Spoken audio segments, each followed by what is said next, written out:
ನಿನ್ನೆ ಗಣರಾಜ್ಯ ಉತ್ಸವದ ಪ್ರಯುಕ್ತ ಯಾರಿಗೆ ಹಣ ಬಂದಿಲ್ಲ ಇವತ್ತ ಜನವರಿ 27 ಮಂಗಳವಾರ ನಿಮ್ಮ ಖಾತೆಗಳಿಗೆ ಅಂದರೆ ಉಳಿದಂಥವ್ರಿಗೆ ಹಣ ಜಮಾ ಆಗ್ತಾ ಇದೆ. ಹೌದು ಸ್ನೇಹಿತರೆ, ಭಾಳಷ್ಟು ಮಂದಿ ನಿನ್ನೆ ಒಂದು 4,000 6,000 ಹಣ ಬರುತ್ತೆ ಅಥವಾ 8,000 ಹಣ ಬರುತ್ತೆ, ಅಟ್ಲೀಸ್ಟು 2,000 ಹಣ ಬರುತ್ತೆ ಅಂತ ಭಾಳಷ್ಟು ಮಂದಿ ವೇಟ್ ಮಾಡಿದರು. ಕೆಲವರಿಗೆ ಮಾತ್ರ ಹಣ ಬಂದಿದೆ. ಹಾಗಾದರೆ ನಿನ್ನೆ ಯಾವ ಜಿಲ್ಲೆಗಳಿಗೆ ಹಣ ಬಿಡುಗಡೆ ಆಯಿತು, ಇವತ್ತು ಯಾವ ಜಿಲ್ಲೆಗಳಿಗೆ ಹಣ ಬಿಡುಗಡೆ ಆಗುತ್ತೆ ಅನ್ನೋದ್ರ ಬಗ್ಗೆ ಲೇಟೆಸ್ಟ್ ಆದಂಥ ಒಂದು ಅಪ್ಡೇಟ್ ಬಂದಿದೆ. ಸೊ ಇದ್ರ ಬಗ್ಗೆ ಮಾಹಿತಿಯನ್ನು ತಿಳಿಸ್ಕೊಡ್ತಾ ಇದ್ದೀನಿ. ವಿಡಿಯೋನ ಆದಷ್ಟು ಮಂದಿ ಪೂರ್ತಿಯಾಗಿ ನೋಡಿ, ಎಲ್ಲರಿಗೂ ಈ ಒಂದು ಮಾಹಿತಿಯನ್ನು ಶೇರ್ ಮಾಡಿ. ಹೌದು ಸ್ನೇಹಿತರೆ, ನಿನ್ನೆ ಜನವರಿ 26 ಗಣರಾಜ್ಯೋತ್ಸವ ಇತ್ತು. ಸೊ ಇದರ ಪ್ರಯುಕ್ತ ನಿನ್ನೆ ಕೆಲವೊಂದು ಜಿಲ್ಲೆಗಳಿಗೆ ಹಣ ಬಿಡುಗಡೆ ಆಯಿತು. ಸೊ ಉಳಿದಂಥವ್ರಿಗೆ ಇವತ್ತ ಏನಿದೆ ಕೆಲವೊಂದು ಜಿಲ್ಲೆಗಳಿಗೆ ಹಣ ಬಿಡುಗಡೆ ಆಗ್ತಾ ಇದೆ. ಭಾಳಷ್ಟು ಮಂದಿ ಇವತ್ತ 23, 24 ಹಾಗೂ 25ನೇ ಕಂತಿನ ಹಣ ಪಡಿತಾ ಇದ್ದಾರೆ. ಕೆಲವೊಂದು ಜಿಲ್ಲೆಗಳಿಗೆ ಫೆಬ್ರವರಿ ಮತ್ತು ಮಾರ್ಚ್ ತಿಂಗಳದ್ದು ಹಣ ಬಿಡುಗಡೆ ಆಗ್ತಾ ಇದೆ. ಹಾಗಾದರೆ ಬನ್ನಿ, ಕಂಪ್ಲೀಟ್ ಆದಂಥ ಒಂದು ಹೊಸ ಅಪ್ಡೇಟನ್ನು ತಿಳಿಸ್ಕೊಡ್ತಾ ಇದ್ದೀನಿ. ಯಾಕಂದರೆ ಇಲ್ಲಿ ಗೃಹಲಕ್ಷ್ಮಿಯರ ಖಾತೆಗಳಿಗೆ ಹಣ ಬಂದರೆ ಮಾತ್ರ ಇಲ್ಲಿ ಒಂದು ಪ್ರಯೋಜನ ಆಗುತ್ತೆ. ಇಲ್ಲಾಂದರೆ ರಾಜ್ಯ ಸರ್ಕಾರ ಯಾವುದೇ ರೀತಿಯ ಪ್ಲಾನ್ ಮಾಡಿದರೂ ಕೂಡ, ಎಷ್ಟೇ ಹಣ ಬಿಡುಗಡೆ ಮಾಡಿದ್ರು ಕೂಡ ಇಲ್ಲಿ ವೇಸ್ಟ್ ಅಂತಲೇ ಹೇಳ್ಬೋದು. ಯಾಕಂದರೆ ನಿನ್ನೆ ಏನು ಮಾಸ್ಟರ್ ಪ್ಲಾನನ್ನು ರಾಜ್ಯ ಸರ್ಕಾರ ಮಾಡಿಕೊಂಡಿತ್ತು. ಲಕ್ಷ್ಮೀ ಹೆಬ್ಬಾಳ್ಕರ್ ಅವರು ಒಂದು ಪ್ಲಾನನ್ನು ಮಾಡಿಕೊಂಡು ಲೀಸ್ಟನ್ನು ರೆಡಿ ಮಾಡಿಕೊಂಡು ಯಾರ್ಯಾರಿಗೆ ಹಣ ಬಂದಿದ್ದಿಲ್ಲ ಅಂಥವ್ರಿಗೆಲ್ಲ ಬಿಡುಗಡೆ ಮಾಡಿತ್ತು. ಸೊ ಇದು ಕೆಲವರಿಗೆ ಮಾತ್ರ ನಿನ್ನೆ ಹಣ ಬಂದಿರುವಂಥದ್ದು. ಆದರೆ ಇದಕ್ಕೆ ಏನು ಕಾರಣಪ್ಪ ಅಂತಂದರೆ, ನಿಮಗೆ ಗೊತ್ತಿರ್ಬೋದು, ನಿನ್ನೆ ಹಾಲಿಡೇ ಇರೋದ್ರಿಂದ ಕೆಲವೊಂದು ಮೊನ್ನೆ ಏನು ಈ ಒಂದು ಹಣವನ್ನು ಬಿಡುಗಡೆ ಮಾಡಿದ್ರು, ಅದು ನಿನ್ನೆ ಜಮಾ ಆಯಿತು. ಸೊ ನಿನ್ನೆ ಕೆಲವರಿಗೆ ಇನ್ನೂ ಭಾಳಷ್ಟು ಮಂದಿಗೆ ಹಣ ಬಂದಿಲ್ಲ, ಅಂಥವ್ರಿಗೆ ಇವತ್ತ ಬೆಳ್ಳಂಬೆಳಗ್ಗೆನೆ ಭರ್ಜರಿ ಗುಡ್ ನ್ಯೂಸ್ ಬಂದಿರುವಂಥದ್ದು. ಹೌದು ಸ್ನೇಹಿತರೆ, ಇವತ್ತ ನಿಮ್ಮ ಖಾತೆಗಳಿಗೆ ಫೈನಲ್ ಆಗಿ ಪ್ರತಿಯೊಬ್ಬರ ಖಾತೆಗಳಿಗೆ ಹಣ ಜಮಾ ಆಗ್ತಾ ಇದೆ.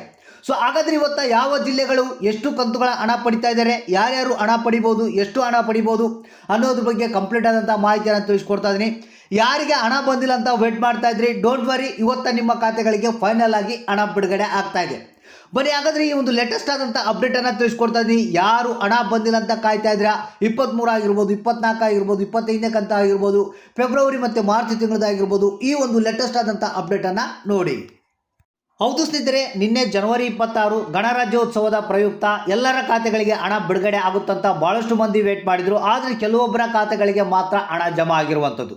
ಇದೇನು ಜನರಿಗೆ ಹೊಸದಲ್ಲ. ಯಾಕಂದರೆ ರಾಜ್ಯ ಸರ್ಕಾರ ಹೇಳಿದ ನಂತರ ಪ್ರತಿಯೊಬ್ಬರ ಖಾತೆಗಳಿಗೆ 100% ಆಗಿ ಹಣ ಬರೋದೇ ಇಲ್ಲ. ಇದು ನಿಮಗೆ ಗೊತ್ತಿರುವಂಥ ವಿಚಾರ.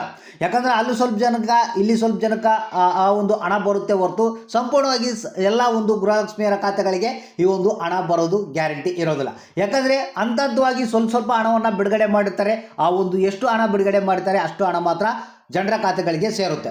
ಸೊ ಹಾಗಂತೇಳಿ ಪ್ರತಿಯೊಬ್ಬರ ಖಾತೆಗಳಿಗೆ ಹಣ ಬರೋಲ್ಲ ಅಂತಲ್ಲ, ಅಂಥದ್ವಾಗಿ ರಿಲೀಸ್ ಆಗುತ್ತೆ. ಸೊ ನಿನ್ನೆ ಹಾಲಿಡೇ ಇರೋದ್ರಿಂದ ಇವತ್ತ ಏನಿದೆ ಮುಂದಿನ ಒಂದು ಭಾಗದ ಅಮೌಂಟನ್ನು ರಿಲೀಸ್ ಮಾಡ್ತಾ ಇದ್ದಾರೆ. ಸೊ ಯಾರಿಗೆ 23, 24, 25ನೇ ಕಂತಿನ ಹಣ ಬಂದಿಲ್ಲ ಅವ್ರಿಗೆ 100% ಆಗಿ ಇವತ್ತ, ಅಂದರೆ ನಿನ್ನೆ ಯಾರಿಗೆ ಹಣ ಬಂದಿಲ್ಲ ಅಂಥವರ ಖಾತೆಗಳಿಗೆ ಇವತ್ತ ಹಣ ಜಮಾ ಆಗುತ್ತೆ. ಸೊ ಇದರಲ್ಲಿ 6,000, ಕೆಲವರು 4,000 ಹಣ ಪಡೆಯುವಂಥ ಸಾಧ್ಯತೆ ಇದೆ. ಇನ್ನು ಕೆಲವರಿಗೆ ಅಂತ ಫೆಬ್ರವರಿ ಮತ್ತು ಮಾರ್ಚ್ ತಿಂಗಳದ್ದು ಹಣ ಬಿಡುಗಡೆ ಆಗಿದೆ ಅನ್ನೋ ಒಂದು ಮಾಹಿತಿ ಕೇಳಿ ಬರ್ತಾ ಇದೆ. ಸೊ ಅದು ಕೂಡ ಹಣ ಬಂತಪ್ಪ ಅಂತಂದರೆ ನಿಮಗೆ ಒಂದು ಗುಡ್ ನ್ಯೂಸ್ ಅಂತಲೇ ಹೇಳ್ಬೋದು. ಯಾಕಂದರೆ ಮಿನಿಮಮ್ ಆಗಿ 4,000 6,000 ಅಂತೂ ಹಣ ಬರೋದಂತೂ 100% ಗ್ಯಾರಂಟಿ. ಸ್ನೇಹಿತರೆ, ಇವತ್ತು ನಮಗೆ ಬಂದಿರುವಂಥ ಒಂದು ಮಾಧ್ಯಮಗಳ ವರದಿ ಪ್ರಕಾರ ನಿನ್ನೆ ಹಣ ಯಾರಿಗೆ ಬಂದಿಲ್ಲ ಅಂದರೆ ಈ ಜಿಲ್ಲೆಗಳಿಗೆ ಇವತ್ತು ಹಣ ಬಿಡುಗಡೆ ಆಗುತ್ತಂತ ಮಾಹಿತಿ ಬಂದಿದೆ. ಒಂದು ಹಾಸನ ಜಿಲ್ಲೆ, ಕಲಬುರಗಿ ಜಿಲ್ಲೆ, ವಿಜಯನಗರ ಜಿಲ್ಲೆ, ಬಳ್ಳಾರಿ, ಗದಗ ಜಿಲ್ಲೆ, ಯಾದಗಿರಿ, ಧಾರವಾಡ, ಉತ್ತರ ಕನ್ನಡ, ದಾವಣಗೆರೆ, ಉಡುಪಿ, ದಕ್ಷಿಣ ಕನ್ನಡ, ಚಿತ್ರದುರ್ಗ, ತುಮಕೂರು, ಶಿವಮೊಗ್ಗ, ಚಿಕ್ಕಮಗಳೂರು, ರಾಮನಗರ, ಚಿಕ್ಕಬಳ್ಳಾಪುರ, ರಾಯಚೂರು, ಚಾಮರಾಜನಗರ, ವಿಜಯಪುರ, ಮೈಸೂರು, ಮಂಡ್ಯ, ಬೀದರ್ ಅಂತ ಹೇಳಿದ್ದಾರೆ. ಇಷ್ಟು ಜಿಲ್ಲೆಗಳಿಗೆ ಇವತ್ತ ಏನಿದೆ 23, 24, 25ನೇ ಕಂತಿನ ಹಣ ಬಿಡುಗಡೆ ಜೊತೆಗೆ ಪೆಂಡಿಂಗ್ ಇರುವಂಥ ಗೃಹಲಕ್ಷ್ಮಿ ಅಂದರೆ ಮಾರ್ಚ್ ಮತ್ತು ಏನು ಫೆಬ್ರವರಿ ತಿಂಗಳದ್ದು ಹಣ ಕೂಡ ರಿಲೀಸ್ ಆಗುತ್ತಂತ ಮಾಧ್ಯಮಗಳ ವರದಿ ಪ್ರಕಾರ ತಿಳಿದು ಬಂದಿರುವಂಥದ್ದು. ಸೊ ಇಲ್ಲಿ ನಿನ್ನೆ ಹಣ ಕೆಲವರಿಗೆ ಬಂದಿದೆ, ಅವ್ರಿಗೆ ಒಂದು ಗುಡ್ ನ್ಯೂಸ್ ಅಂತ ಹೇಳ್ಬೋದು. ಇನ್ನು ಯಾರಿಗೆ ಹಣ ಬಂದಿಲ್ಲ ಬೇಜಾರು ಹಾಕೋಬಿಡಿ, ಇವತ್ತು ನಿಮ್ಮ ಖಾತೆಗಳಿಗೆ 100% ಆಗಿ ಈ ಒಂದು ಹಣ ಜಮಾ ಆಗೇ ಆಗುತ್ತೆ. ಹಾಗಾದ್ರೆ ತಪ್ಪದೆ ಕಮೆಂಟ್ ಮಾಡಿ ಯಾರಿಗೆ ಹಣ ಬಂತು ಯಾರಿಗೆ ಇಲ್ಲ ಅನ್ನೋದನ್ನು.